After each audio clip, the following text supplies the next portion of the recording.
Hello everyone, welcome to my channel tips on mathematics. So guys, जैसा कि आप लोगों को पता है, हम लोग जो है CUET 2023 को टारगेट करके चल रहे हैं और इसमें हम बेस्ट से बेस्ट जो है मार्क्स लाने की कोशिश करेंगे। ठीक है, और मुझे आशा है कि आप लोग अच्छे से पढ़ रहे होंगे।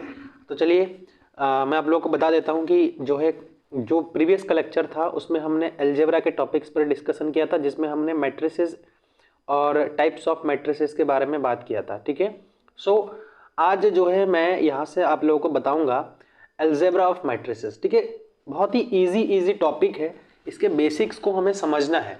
ठीक है, हम डायरेक्टली क्वेश्चन पर चले जाएंगे, ऐसा कोई इशू नहीं है। ठीक है, क्वेश्चन पर चले जाएंगे, जल्दी से हमारा हो भी जाएगा, कोई दिक्कत नहीं है। लेकिन अगर हमारा बेसिक्स ही डाउन रहा, ठीक है, बेसिक्स अगर डाउन रहा तो उस केस में आप जो है कभी भी सक्सेस नहीं हो सकते किसी भी सब्जेक्ट में या किसी टॉपिक में। ठीक है, तो हम बेसिक को स्ट्रांग बनाते हुए चल रहे हैं। ठीक है, बेसिक को स्ट्रांग बनाते हुए चल रहे हैं और उसी के हेल्प से हम जो है आगे जो क्वेश्चंस पूछे जाते हैं, जो MCQs आपके पूछे जाएंगे, ठीक है, एग्जाम में, उस पर अभी हम बातें करेंगे। ठीक है, हम पूरी तरह से प्रिपरेशन करेंगे अच्छी तरह से, ताकि हमें एग्जाम में जाकर के किसी प्रकार की कोई प्रॉब्लम क्रिएट ना हो। ठीक है, एग्जाम हॉल में बैठ करके किसी प्रकार की कोई प्रॉब्लम ना हो। ठीक है, बिकॉज आप जो है अभी बोर्ड की प्रिपरेशन भी कर रहे हैं। ठीक है, या फिर हो सकता है कि जब आप ये वीडियो देख रहे हैं तो आप लोगों ने बोर्ड की एग्जाम दे दिया है। ठीक है, तो डजेंट मैटर, कोई इशू नहीं है, आप बोर्ड के साथ साथ भी इसकी प्रिपरेशन कर सकते हो। बिकॉज टॉपिक मैंने आप लोगों को बता दिया था कि ये जितने भी हम टॉपिक्स पर बातें कर रहे हैं, ये सारे के सारे टॉपिक आपके क्लास 12th में है, ऑलरेडी सिलेबस में है। तो आप अगर इसको भी पढ़ रहे हैं तो कोई इशू नहीं है, इसका जो बेनिफिट है वो आपके बोर्ड एग्जाम में भी मिलेगा। ठीक है ना, बोर्ड एग्जाम में भी मिलेगा। सो चलिए आज का जो टॉपिक है हम वो स्टार्ट करते हैं, और वो क्या है, अलजेब्रा ऑफ मैट्रिसेस। ठीक है, अलजेब्रा ऑफ मैट्रिसेस। तो देखिए, अलजेब्रा ऑफ मैट्रिसेस बेसिकली क्या है? अलजेब्रा ऑफ मैट्रिसेस बेसिकली क्या है? अलजेब्रा ऑफ मैट्रिसेस, ठीक है, अलजेब्रा ऑफ मैट्रिसेस। देखिए, इसमें एडिशन ऑफ टू मैट्रिक्स सबसे पहले क्या आता है? Addition of matrices. कंफ्यूज नहीं होना है। देखिए, एक होता है मैट्रिक्स और एक होता है मैट्रिसेस। मैट्रिसेस मतलब बहुत सारे, जहां मैट्रिक्स की बात कर रहे हैं, मैट्रिक्स मतलब एक सिंगल पर्टिकुलर मैट्रिक्स। ठीक है, तो यहाँ कंफ्यूज नहीं होना है। तो देखिए, मैट्रिक्स का एडिशन में क्या करते हैं? एडिशन ऑफ मैट्रिक्स पहला होता है। तो सपोज दैट कि हमारे पास दो मैट्रिक्स है। ठीक है, दो मैट्रिक्स है जिसमें एक ए मैट्रिक्स है जो कि आपका इस प्रकार से दिया हुआ है A11, ठीक है, A12 A21 A22, ठीक है, और एक दूसरा मैट्रिक्स आपका गिवन है बी मैट्रिक्स, जो कि B11 B12 B21 B22।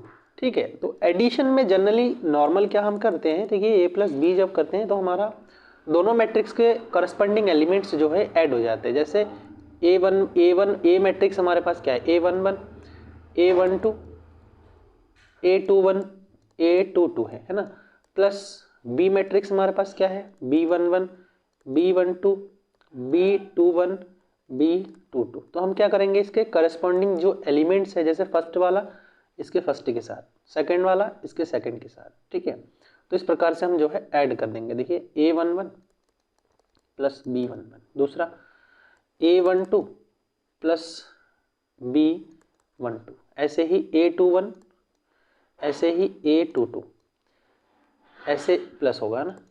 उसके बाद देखिए यहाँ पर, सॉरी मिस्टेक हो गया यहाँ पे, देखिए इसको ऐसे करना है हमें,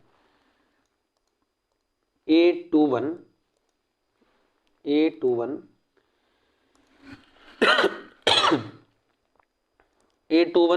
B प्लस B21 है ना, ऐसे ही A22 प्लस B22 हमारा ऐड हो जाएगा। चलिए इसका एक न्यूमेरिकल एग्जांपल लेते हैं और उसके हेल्प से हम समझने की कोशिश करते हैं। देखिए क्या है, एक मैट्रिक्स हमारे पास A है जो कि 1 2 3 4 है। ठीक है, और एक मैट्रिक्स हमारे पास B है जो कि 0 1 1 0। ठीक, ये है। अब इसमें क्या हो जाएगा, देखिए ए प्लस बी अगर हमसे बोला है कि निकाल लीजिए तो कैसे निकालेंगे भाई, दोनों मैट्रिक्स है, इनको आपस में हमें करस्पॉन्डिंग जो एलिमेंट्स है उनको जोड़ना है, ठीक, 0 1 1 0, ठीक। तो कैसे जुड़ जाएगा, क्या आ जाएगा, देखिए 1 प्लस 0 क्या हो जाएगा 1, 2 प्लस 1 3, 3 प्लस 1 4, 4 प्लस 0 4 आ जाएगा, ठीक है। तो ये बहुत इजी है, देखिए अलजेब्रा मैट्रिक्स में हम ज़्यादा समय नहीं लेंगे बिकॉज आपकी ये ऑलरेडी आप लोग 12th में पढ़ रहे हैं और वहाँ से आप लोगों को ये छोटी छोटी चीज़ें तो क्लियर होंगी होंगी, ठीक है। बट कोई इशू नहीं है, हम थोड़ा सा बात कर लेते हैं। दूसरा इसमें क्या आएगा आपका, सबट्रैक्शन, ठीक है। दूसरा इसमें आएगा subtraction, subtraction of matrices, matrices. Subtraction जैसे एडिशन कर रहे हैं वैसे हमें सबट्रैक्शन करना है। सपोज दैट कि यही एग्जांपल हम जो है लेकर के चलते हैं, ठीक है, सेम एग्जांपल हमारे पास है, ठीक, ए मैट्रिक्स गिवन है, बी मैट्रिक्स गिवन है, तो मुझे सबट्रैक्शन में ए माइनस बी करने पड़ेंगे। सो ए क्या है 1 2 3 4 माइनस बी मैट्रिक्स हमारे पास क्या है 0 1 1 0 सॉरी 1 0, ठीक है। तो सबट्रैक्शन में क्या हो जाएगा भाई, 1 माइनस 0 क्या हो जाएगा 1, 2 माइनस 1 कितना हो जाएगा 1, 3 माइनस 1 कितना हो जाएगा 2, 4 माइनस 0 कितना हो जाएगा 4, दैट्स इट। बहुत इजी है, ठीक है। जैसे एडिशन हम कर रहे थे वैसे ही हमारा सबट्रैक्शन हो जाएगा, ठीक। आ गया समझ में, आई थिंक आ गया। चलिए आगे बढ़ते हैं। इसमें क्या है देखिए, एक आता है आपका मल्टीप्लीकेशन, ठीक, मल्टीप्लीकेशन ऑफ मैट्रिक्स बाय जो है इसमें एक स्केलर आता है, सॉरी स्केलर मल्टीप्लिकेशन वाला केस आता है। चलिए डिस्कस कर लेते हैं, छोटा सा नॉर्मल सा टॉपिक है, ठीक है। देखिए multiplication of a matrix by a scalar, ठीक, multiplication of a matrix by scalar. अब देखिए स्केलर की मैं बात कर रहा हूँ तो ये सिंपल आप समझ लीजिए कांस्टेंट नंबर होगा, ठीक, कांस्टेंट नंबर को ये के नंबर से मल्टीप्लाई हो रहा है। सपोज दैट कि एक मैट्रिक्स हमारे पास ए है, ठीक है, 1 A B C D E F, और मुझे एक स्केलर से मल्टीप्लाई करना है के ए, ठीक। तो के ए हमारे पास क्या हो जाएगा A B C D E F. तो अगर मैं मल्टीप्लाई करूँ तो यहाँ से क्या आ जाएगा, देखिए यहाँ से आ जाएगा के इंटू ए हमारे पास आ जाएगा ए के, है ना, बी के, सी के, डी के, ई के, एफ के हमारे पास क्या है, ये एक स्केलर है, ठीक। या फिर आप ऐसा कह सकते हो कि ये जो है एक कांस्टेंट है, ठीक, क्या है कांस्टेंट है, कोई नंबर हो जाएगा, ठीक। तो आई थिंक क्लियर हो गया। देखिए एक न्यूमेरिकल एग्जांपल के माध्यम से समझने की कोशिश करते हैं। न्यूमेरिकल एग्जांपल में क्या है, सपोज दैट कि के प्लेस पर हम जो है कुछ भी नंबर ले लेते हैं जैसे कि सपोज दैट कि एक ए मैट्रिक्स है हमारे पास 1 2 3 4 5 6, ठीक है, और जो है उसको मल्टीप्लाई करना है 2a से, ठीक है। तो 2a क्या हो जाएगा, देखिए 2 इंटू ए का वैल्यू क्या है 1 2 3 4 5 6, ठीक। तो मल्टीप्लाई करेंगे तो क्या आ जाएगा 2 1 जा 2, 2 को 2 से मल्टीप्लाई करेंगे 4, 2 को 3 से मल्टीप्लाई करेंगे 6, 2 को 4 से मल्टीप्लाई करेंगे 8, 2 को 5 से मल्टीप्लाई करेंगे 10, 2 को 6 से मल्टीप्लाई करेंगे 12। तो ये हमारा स्केलर मल्टीप्लिकेशन आ जाएगा, ठीक। स्केलर मल्टीप्लिकेशन समझ में आ गया है, ठीक। अच्छा इसमें ना आपके देखिए कुछ मैं इंपॉर्टेंट बातें बता रहा हूँ आपको, याद रखना इसको, ठीक है, एज अ नोट काम आ सकता है आपके एग्जाम्स में, ठीक।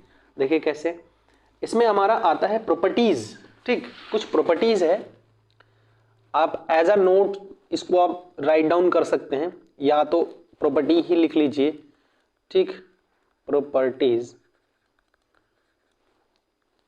ऑफ मैट्रिक्स एडिशन, ठीक है, matrix addition, properties of matrix addition. देखिए सबसे पहला जो प्रॉपर्टी आता है इसमें, अगर देखिए हमारे पास ए बी और सी ये सारे जो है मैट्रिक्स है, ठीक है, एक सेम ऑर्डर का, B are matrix of same order. ठीक, सेम ऑर्डर मैंने बता रखा है क्या होता है, आप लोगों को पता होगा, नहीं पता है प्रीवियस का लेक्चर आप लोग देख लीजिए। तो अगर सेम ऑर्डर है तो सबसे पहला जो इसमें लॉ हमारा आता है, पहला जो लॉ इसमें आता है वो है हमारा कम्यूटेटिव लॉ। ठीक है, कम्यूटेटिव लॉ। देखिए कम्यूटेटिव लॉ में क्या कहता है, कम्यूटेटिव लॉ, कम्यूटेटिव लॉ में कहता है कि अगर एक मैट्रिक्स ए प्लस बी कर रहे तो बी प्लस ए करने पर भी सेम ही आता है। ठीक है, दूसरा आता है एसोसिएटिव लॉ। ठीक, एसोसिएटिव लॉ, ये सब याद रखना आप लोग। ठीक, एज अ नोट्स कभी भी आपका काम आ सकता है। अगर एक मैट्रिक्स ए है, बी सी इस प्रकार से जोड़े और ए प्लस बी और सी इस प्रकार से जोड़े तो आपका सेम ही आता है। ठीक है, इसमें कंफ्यूज होने की जरूरत नहीं है, ये एडिशन की बात कर रहा हूँ मैं। ठीक है, ये आपका जो है एडिशन की बात कर रहा हूँ। डिस्ट्रीब्यूटिव लॉ भी आता है इसमें एक। ठीक, A B C number, distributive law. ठीक, डिस्ट्रीब्यूटिव लॉ, डिस्ट्रीब्यूटिव लॉ में क्या कहता है कि अगर कोई एक हमारे पास कांस्टेंट है, स्केलर है, ठीक है, तो उस कंडीशन में अगर दो मैट्रिक्स को हम ऐड करते हैं तो ये डिस्ट्रीब्यूट हो जाता है। कैसे, के का मल्टीप्लाई ए के साथ भी हो जाता है प्लस के का मल्टीप्लाई बी के साथ भी हो जाता है। बहुत जनरल सी बात है, बट आपको इन लॉज के नेम याद होने चाहिए कि हम किस लॉज के अंडर में काम कर रहे हैं। ठीक है, उसके बाद देखिए एक आता है हमारा कैंसिलेशन लॉ, डी नंबर है कैंसिलेशन लॉ। ठीक है, कैंसिलेशन लॉ में क्या कह रहा है कि अगर a प्लस बी हुआ बराबर a प्लस सी हुआ तो हमारा b जो है c के ऑब्वियसली बात है कि बराबर होना है। ठीक है, दिस इम्प्लाई, तो ये है हमारा कैंसिलेशन लॉ, एक कैंसिल हो जा रहा है ये से, बस सिंपल आप ऐसे समझ सकते हो। ठीक है, अच्छा उसके बाद नेक्स्ट इसमें क्या है जो है every matrix exist a null matrix. ठीक है, मतलब ये कह रहा है कि every matrix exist a null matrix। null matrix के बारे में आपको बताया था मैंने। null matrix क्या होता है, ऐसा मैट्रिक्स जिसके सारे के सारे जो एलिमेंट्स है वो हमारा जीरो हो, है ना, वो हमारा null matrix हो जाता है। तो देखिए अगर मैं एक ए मैट्रिक्स के साथ जो है इस प्रकार से जोड़ूं, है ना, तो हमारा ए ही आता है, या फिर ये जोड़ो तब भी हमारा ए मैट्रिक्स ही आएगा। ठीक है, तो ये जो है नल मैट्रिक्स, इसमें जो है हमारा हर एक मैट्रिक्स का एक नल मैट्रिक्स जरूर एग्जिस्ट करेगा। ठीक है, उसके बाद inverse exist a matrix minus है। देखिए क्या होता है, एक प्रॉपर्टी है हमारा ए, ठीक, एक माइनस ए भी एग्जिस्ट करे तो वो हमारा जो है नल मैट्रिक्स देगा। ठीक, माइनस ए प्लस ए करेंगे तब भी एक नल मैट्रिक्स, ऑब्वियसली बात है, बहुत ही जनरल प्रॉपर्टीज है ये। ठीक है, मैं बता रहा हूँ बस ऐसे ही आप लोगों को। उसके बाद हम चलते हैं, देखिए एक इंपॉर्टेंट टॉपिक आपका आता है जो कि मैट्रिक्स का मल्टीप्लीकेशन कहता है, मल्टीप्लीकेशन ऑफ मैट्रिक्स। ठीक है, बहुत इंपॉर्टेंट टॉपिक है मल्टीप्लीकेशन ऑफ मैट्रिसेस। ठीक है, मल्टीप्लीकेशन ऑफ मैट्रिसेस। देखिए मल्टीप्लीकेशन ऑफ मैट्रिसेस में क्या होता है कि अगर आप कोई भी दो मैट्रिक्स का मल्टीप्लाई कर रहे हैं तो रो और कॉलम वाइज हम जो है multiply, if two matrices A and B are conformable for multiplication AB if the number of column in A is equal to the number of rows in B। देखिए बहुत इंपॉर्टेंट बात बताया है, इसके लिए आपको याद रखना है, अगर आप दो मैट्रिक्स के मल्टीप्लीकेशन कर रहे हैं, सपोज दैट एक मैट्रिक्स हमारे पास A है एंड दूसरा मैट्रिक्स हमारे पास B है, तो इफ वी मल्टीप्लाई, या फिर इसको हम ऐसे लिख सकते हैं, देखिए वी कैन मल्टीप्लाई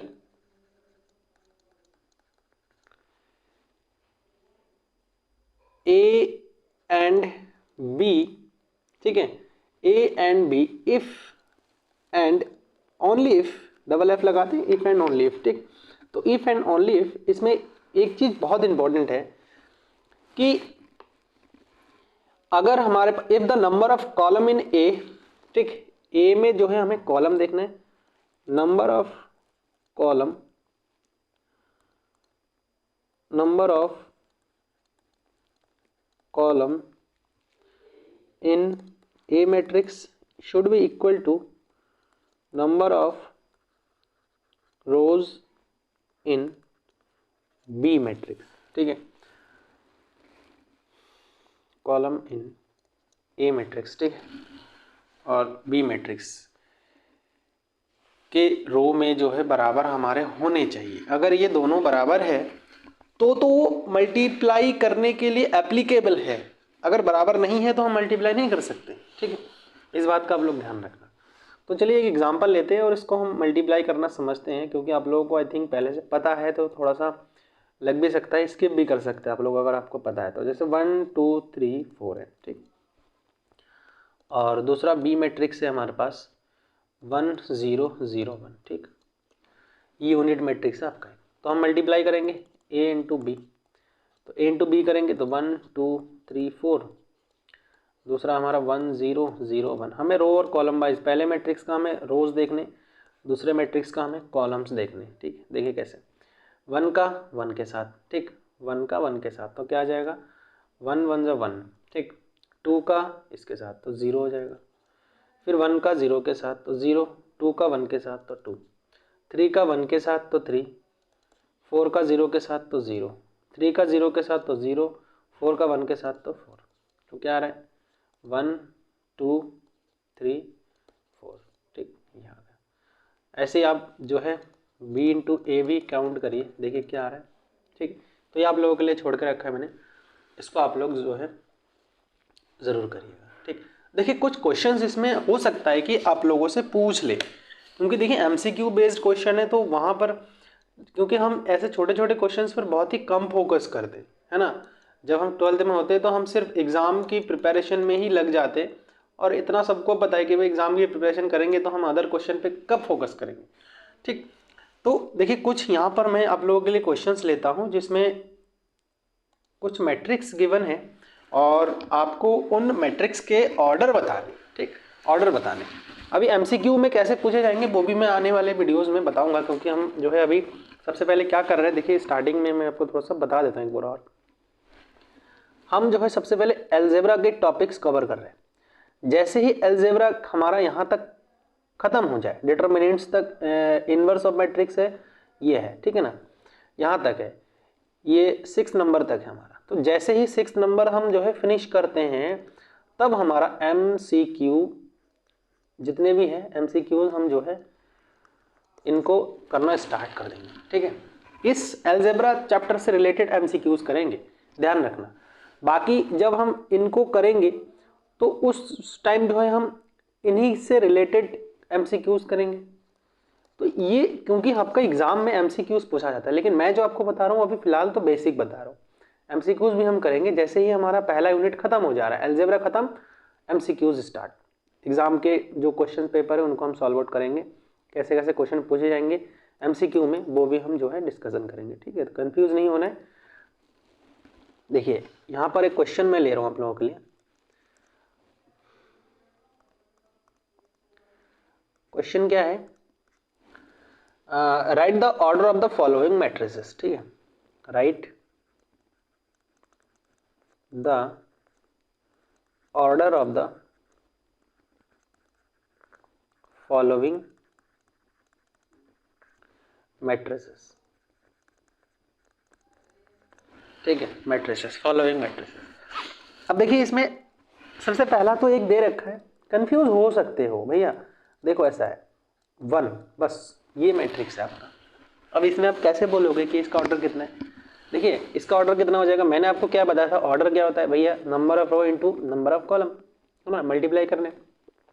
तो कितने रो है, एक ही रो है, एक ही कॉलम है, इसका मतलब 1 इंटू 1, तो इसका ऑर्डर कितना हो जाएगा, ऑर्डर कितना हो जाएगा 1 हो जाएगा, 1 इंटू 1 1, ठीक।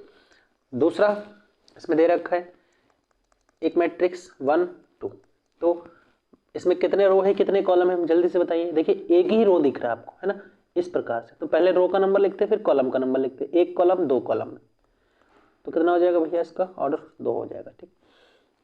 उसके बाद तीसरा क्या है, वैसे इस टाइप के क्वेश्चन तो चांसेस बहुत कम है पूछने का, बट आप बेसिक को ध्यान में रखते हुए ये काम करिए, क्योंकि कभी कभी कंफ्यूज भी हो सकते हो, ठीक है।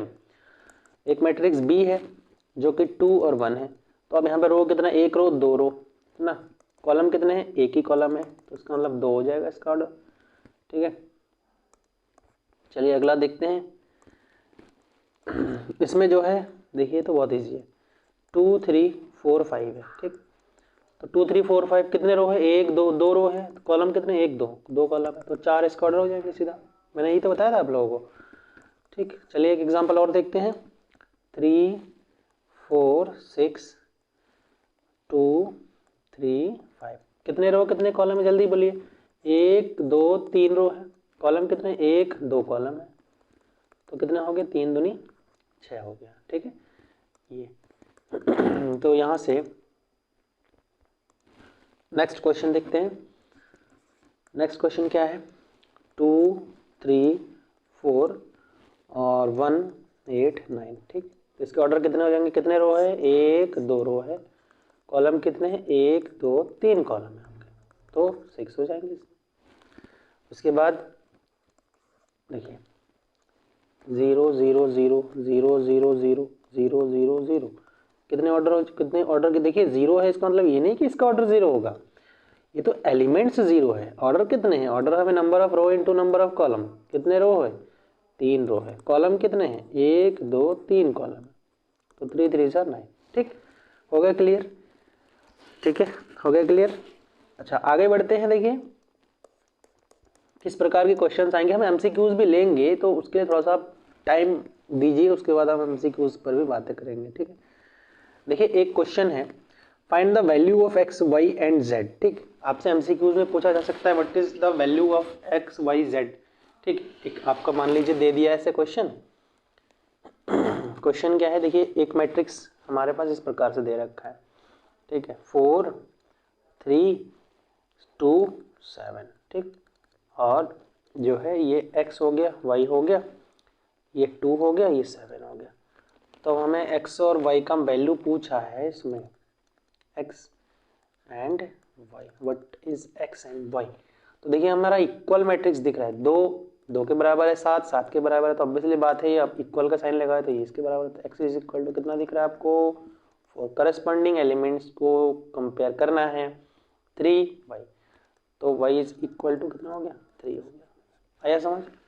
चलिए नेक्स्ट क्वेश्चन देखते हैं, ठीक है। नेक्स्ट क्वेश्चन देखते हैं। देखिए एमसीक्यूज भी कुछ इससे डिफरेंट नहीं होगा, मैं आपको क्लियर बता रहा हूँ। आंसर आपको उसमें दिया हुआ रहेगा, यही एक चीज है, ठीक है। आंसर उसमें देखिए x बराबर 4 y बराबर 3, x बराबर 2 y बराबर 5, ऐसे करके 3 4 ऑप्शन दे देंगे आपको, ठीक है। तो वही हम डिस्कशन करेंगे किस प्रकार से देंगे। x प्लस वाई, दूसरा दे रखा है x माइनस वाई, ठीक है, इज इक्वल टू 10 और 2, ये तो बहुत इजी है। देखिए x plus y is equal to कितना हो रहा है, 10 हो रहा है, और x minus y is equal to कितना हो रहा है, 2 हो रहा है। आपको क्या करना है, कैलकुलेट करना है, 2x इज इक्वल टू 12, तो यहाँ से x इज इक्वल टू कितना आ रहा है, सीधा x इज इक्वल टू 6 आ रहा है। अब जब x इज इक्वल टू 6 आ गया, इसको कहीं पर अभी रख दीजिए, तो y is equal to 10 minus 6, तो y इज इक्वल टू कितना आ रहा है, 4 आ रहा है। सो x is equal to 6 and y is equal to 4। Clear, clear. चलिए आगे बढ़ते हैं नेक्स्ट क्वेश्चन पर। नेक्स्ट क्वेश्चन है देखिए, x plus y, x plus y plus z और x प्लस वाई, और यहाँ पर y प्लस जेड दे रखा है, ठीक है। ये मैट्रिक्स है आपका, ऑर्डर कितना है मैं पूछूँ तो क्या बताओगे भाई। देखिए इक्वल मैट्रिक्स है, जो कि मैंने आप लोगों को बताया नहीं है, बट कोई इशू नहीं है, आपको मैं बता दूंगा। इक्वल मैट्रिक्स, कोई भी दो मैट्रिक्स इक्वल तभी होते हैं जब इसके करस्पॉन्डिंग एलिमेंट्स आपस में हमारे क्या हो, बराबर हो। करस्पॉन्डिंग एलिमेंट्स हमारे आपस में क्या हो, बराबर होता है। X plus y plus z is equal to 9, x plus y is equal to 5, y plus z is equal to 7 आ रहा है। तो देखिए अगर हम x plus y is equal to 5 directly यहाँ पर पुट कर दे तो क्या आ रहा है, देखिए यहाँ पर हम पुट करते हैं, ठीक है। हाँ चलिए थोड़ा सा आगे कर लेते हैं इसको। देखिए हमें देखिए x प्लस वाई है, यहाँ पर भी x प्लस वाई है, तो हम इसके प्लेस पर हमें वैल्यू रख सकते हैं। तो 5 यहाँ पर रख देते हैं, plus z is equal to 9, तो z का वैल्यू निकल गया 9 माइनस 5, तो z इज इक्वल टू 4 आ जाएगा सीधा, ठीक है। उसके बाद देखिए हम y और z का वैल्यू रख सकते हैं 7, तो x का मान निकल जाएगा।